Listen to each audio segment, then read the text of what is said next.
So in this lesson we're going to be working with imaginary numbers. And the first thing I wanted to look at was I times I. So if I, like in our previous lesson there, we discovered I is equal to the square root of -1. I times I is just going to be the square root of -1 times the square root of -1.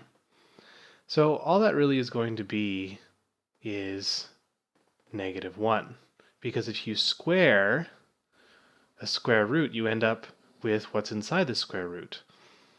So this is a very important fact that we're going to use to work with imaginary numbers, because we can't actually figure out what the square root of -1 is.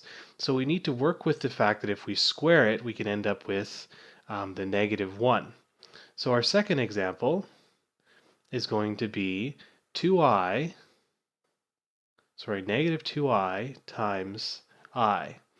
So all we need to do really is look at this as -2 times I times I.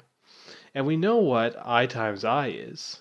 I times I is just equal to -1. So we're going to have -2 times -1, which is just going to be equal to 2. And that's our answer. In the third example, we're going to be looking at adding complex numbers. So if you have -I plus 4i, that's just going to be equal to 3i.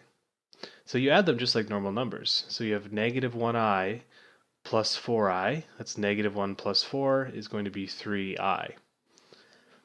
Our fourth example is a little bit more complicated. We're going to have -4i times -6 plus 2i.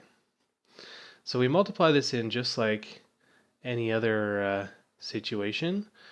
We multiply the 4i by the 6 and by the 2i. So what we're going to get is 4 times 6 is 24i, because it's -4 times -6. Now when you multiply in the 4i and the 2i, we're going to get plus -4i times 2i. Now, this is a little bit more complicated than the first one because we have i's in both situations. But it really isn't, because we looked at how to do this type of multiplication, and all you're doing is multiplying the like terms. So we're going to multiply the 4 by the 2.